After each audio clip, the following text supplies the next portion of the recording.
Today is July 31st, and just like I was saying the other day, it's time to go on an upswing. So let's get into it.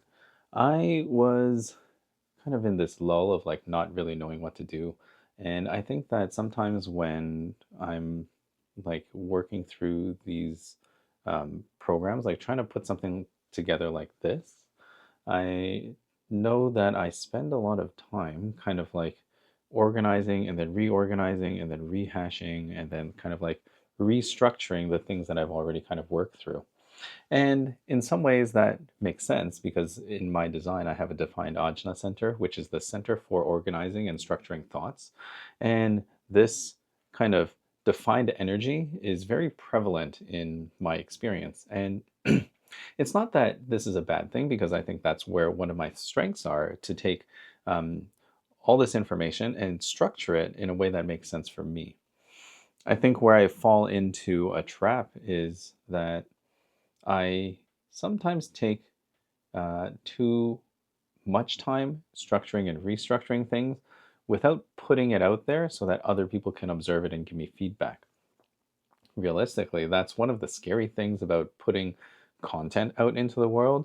That's one of the scary things about producing things and saying, hello, like this is what I have for you. So then how do you get over that?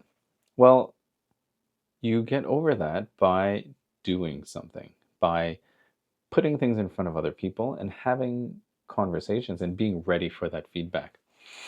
If I were to be honest with myself and think back of like where I was, not even just at the beginning of this series, but like way like back, like 5 years or so, at the very least, thinking about putting like these things that I hold dear to me, um, the thoughts, the ways of working, the kind of concepts and ideas, putting it in front of people and then having that, like asking for feedback, is a challenge because sometimes like I don't want to hear it. like and that's kind of a place where I was, where I do recognize there was a point in time when I was much more oppositional to the perspectives of other people.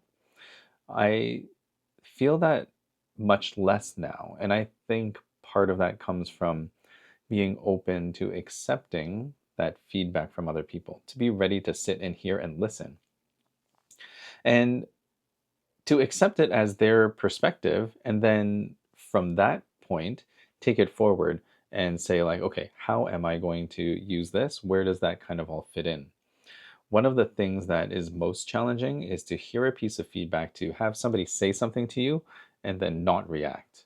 Um, because like that happens, right? Like if somebody says something that might be offensive or triggering to you, it's very easy to say, I don't like this. And then you start spinning into that mode of like you get into your own head thinking that I don't like this. I don't want to be down this path. And let me tell you why you're wrong. I can't say that I will not do that 100% of the time. I know that that still happens from time to time. But even having the awareness that it happens and to be able to acknowledge it is a big step for me. And it might be something that like you might start noticing, identifying where those feelings start to come up. I was speaking with my friend Anjana the other day, last night actually, and I was talking specifically about this work that I'm doing. And she had a lot of great advice, and we had a wonderful conversation around um, what I was feeling and what I was going through. And I think, number one, that's a big step for me to reach out to someone and say, hey, like, could you help me out with this? I've done that more and more over the last number of years. And this is an extension of that. I think it's one of those things that I don't often do. Uh, but I do find that when I do it, it's really helpful, especially because I'm in a place now where I can be open and accepting to feedback and to information.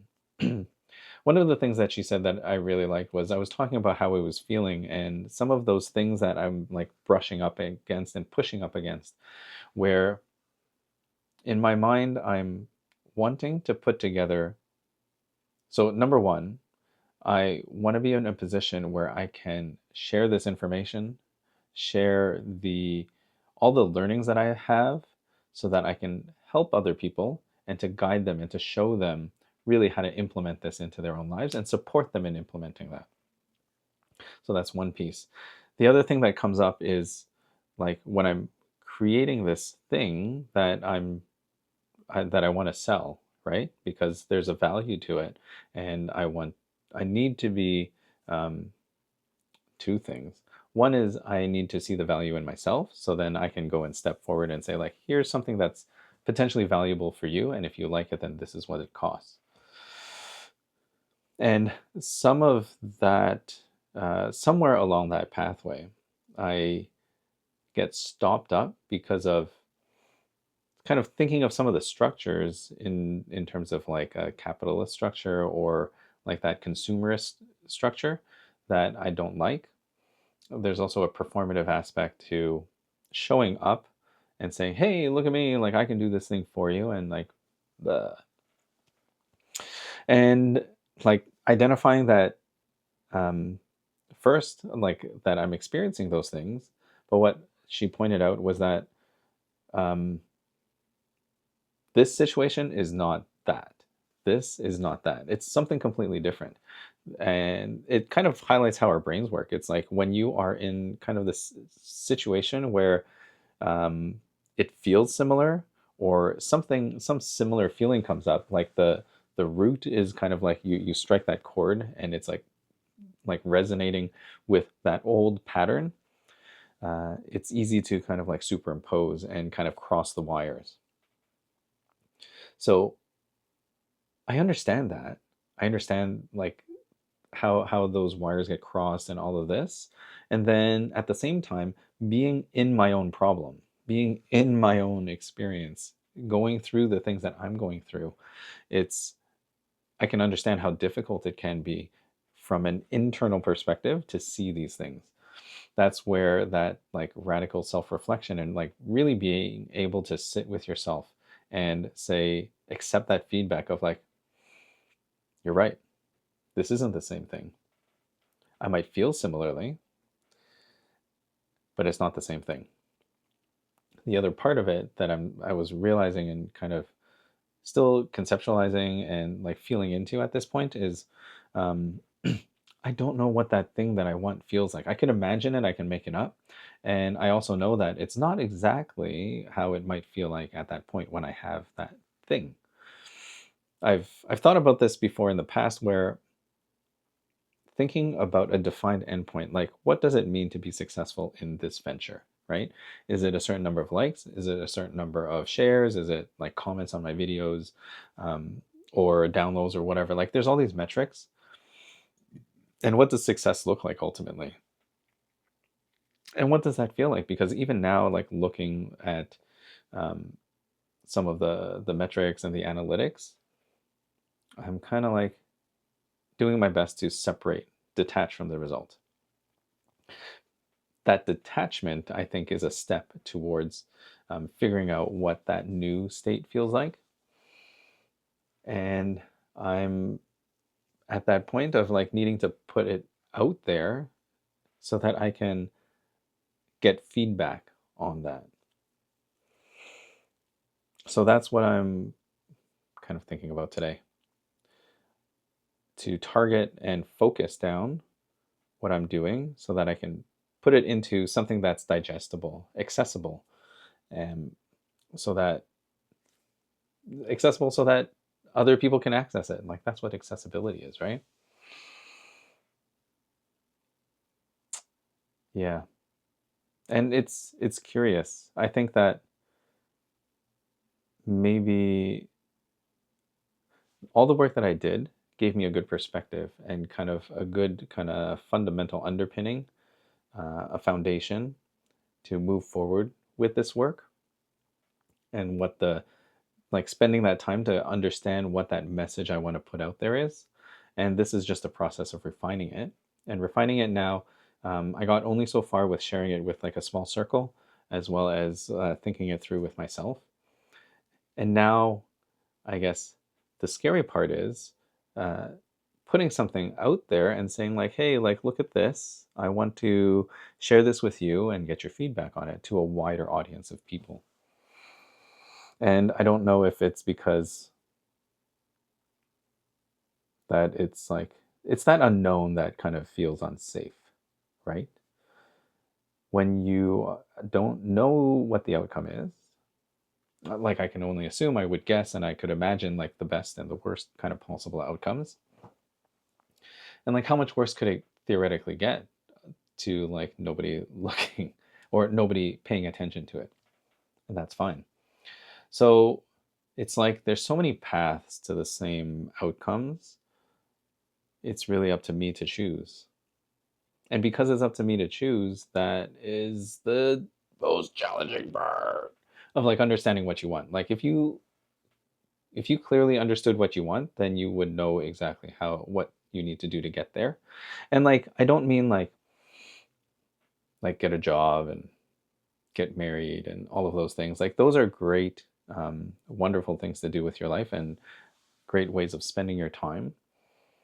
At the same time, it may not, those aren't the things that will fulfill you theoretically. There may be a deeper layer underneath because you are more than a job role, you are more than your position in a family, you are more than all of these things. Not to minimize any of those things, but you are more than that. Then the question is, what are you? What are you?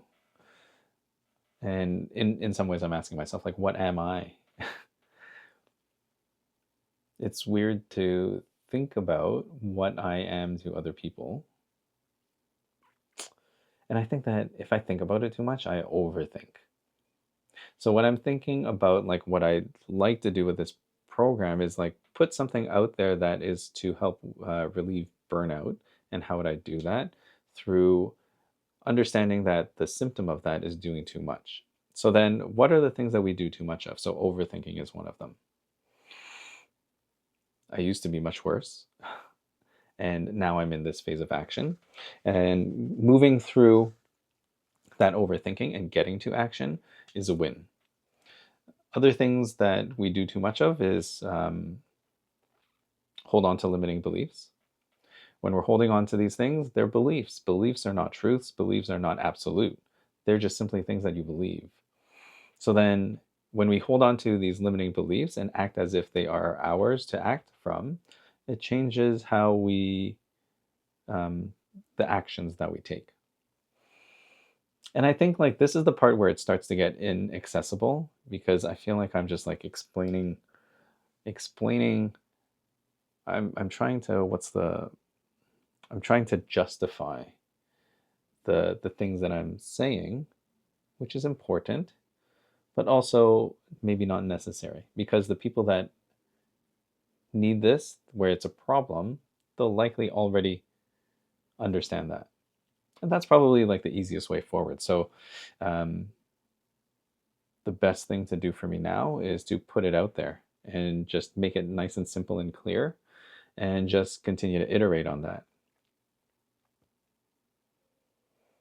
I talked with Christian a number of weeks ago, actually, and I might have even said it on one of these logs where, like, oh, I'm going to open up my calendar and have people be able to book in. And it's one of those things that I was like, had every intention of doing. And then when I got down to doing it, I didn't know when to do it. I'm like, ugh, like you're watching me struggle in real time. And like, it's simple enough to open it. I think that opening up a schedule to me feels like making a promise. And if something comes up into that space where I can't meet that scheduled time, then I'm like, am I letting people down? But then again, like this is what overthinking is like because it's like none of this has actually happened. It's not a situation. So then it's better to put something out there at the risk. Like if I were to do something, there's always the potential of disappointing someone. And to be okay with that. Because if not, then everything would be frozen.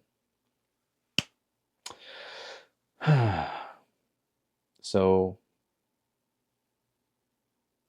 I'm just in this space of I keep floating around. And I think this is like the time to anchor down a little bit, hunker down. And that's kind of all that's on my mind today. Um, it's funny considering like the length of time. Tomorrow will be actually day 50, which is halfway to 100. Yeah. So there's like, this is an accomplishment for me. I'm going to take a time to appreciate what I've done. And one of the things that I've done is be consistent with this, to just show up on camera. Because even as I'm coming through this whole process, I'm realizing that it's easier to show up. And it's easier to show up because I've showed up yesterday and the day before and the day before that. Realistically, there are times when, especially in the last 2 or 3 days, where I was kind of like, should I like not do one today? Because I'm thinking that it's that kind of like oppositional part of me where it's like, oh, like I'm like 40 days in, I've been consistent, but then like if I break it, like what's the worst thing that can happen? Like nothing's gonna happen. Nobody's gonna care if like I miss one or whatnot. And it's, again, I'm not doing this because anybody necessarily cares about it. My friend Sharon sent me a Instagram talking about how like nobody's gonna remember you like after you die, because like we're all ending up there eventually. So then just do what you want. Like be comfortable. The worst thing that you could do is not be yourself. So then like if it's myself to sit in front of a camera and kind of like just like sit there in thought, maybe that's me, right? Like the algorithm's interesting. The algorithm's very interesting because, and I'm thinking of like, let's say like the TikTok algorithm and like how videos are edited and there's always like something happening all the time. And it's easy to fall into that like space of always producing something and thinking that you have to produce something to be productive, and that being productive is the end goal, which is, I don't know if that's right. I think it's more important to be creative, to be creating something. So like what am I creating here? I don't know. I'm just creating something, creating thought, putting things out into space. Part of it is talking through my brain stuff and like psyching myself up. And then also to sit down and create, not to be productive, but to actually like create something that's meaningful, I think is really important. So like with what I'm doing here with like this series, I like the rambling. I want to take that space. It's like I was thinking the other day. So my Anjana had also said to me that I hold space for others, for so many others. Um, and the part that I thought was like, the question that I asked myself was like, am I holding space for myself in this particular format? This is a time for myself because like, who cares about all of this lights? It's like it's a fun thing for me, right? Um, just because like I prefer how this looks to like, so it's for me. And then when I'm in this space, like, is this for me? Like these are supposed to be reflections. So what am I reflecting? I like to default into that. Like I want to share something useful with you. And like if we were ever in conversation, um, I will kind of like switch tangents and like kind of switch topics and then bring it all together somehow. It can be a bit of a journey. I'm curious. Sometimes I'm even like apprehensive about asking like mm, students and like other people how this type of like format, in terms of like, hey, I'm gonna like talk to you about stuff and I'm gonna take you where we kind of, let's go on a journey together, and then at the end we'll part we'll part ways. I'd love to be able to do that in a bigger space, because I some of the feedback that I've gotten has been positive, and then other times I just kind of like do things because I think it's what's important. I do that a lot, don't I? Like just inhale. It's good to breathe. Breathing's very interesting. That's a whole other topic. Um, so I think I'm gonna pause there. It's like these. It's like like you have the messy middle. Like this is like feels the most messy I've ever been. But that's probably a good sign because realizing that gives me an opportunity to clean things up. So yeah, yeah. I'm gonna stop there for today.